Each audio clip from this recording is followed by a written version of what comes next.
ኢጋድ በኢትዮጵያና ሶማሊያ ውዝግብና በሱዳን ግጭት ዙሪያ ለመምከር ቀጠሮ ያዘ። የምስራቅ አፍሪካ የልማት በየነ መንግስታት ድርጅት ኢጋድ በኢትዮጵያና ሶማሊያ መካከል በተፈጠረው ውዝግብና በሱዳን እየተካሄደ ባለው ግጭት ዙሪያ ለመምከር ቀን ቀጠሮ መያዙን ገልጸዋል። የጂቡቲ ፕሬዝዳንትና የኢጋድ ሊቀመንበር የሆኑት ኢስማኤል ጌሌ አባላቶቹን ጥር 10 በኡጋንዳ በሚካሄደው ስብሰባ ላይ እንዲገኙ ጥሪ አቅርበዋል።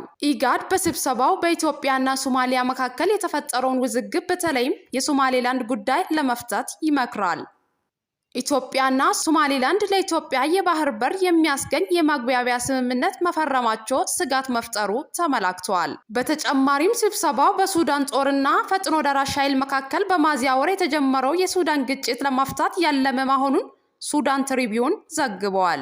አስቸኳይ የተኩስ ማቆምና በድርድሩ የፖለቲካን እልባት ማግኘት የውይይቱ ዋና ጉዳዮች ናቸው ተብለዋል።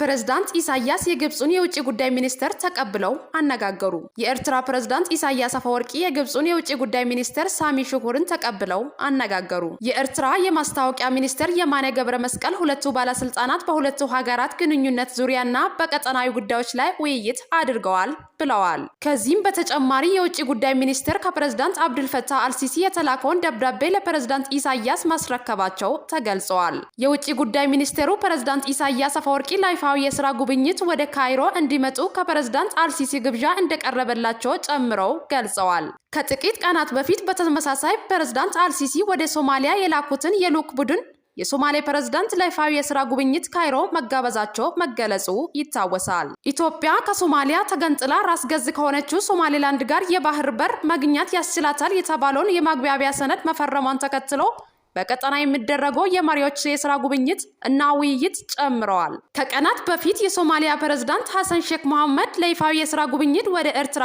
ማቅናታቸው ይታወሳል። ቻይና የሶማሊያን ሉዓላዊነት እንደምትደግፍና ሶማሌላንድ የሶማሊያ አካል ናት ስትል ገለጸች።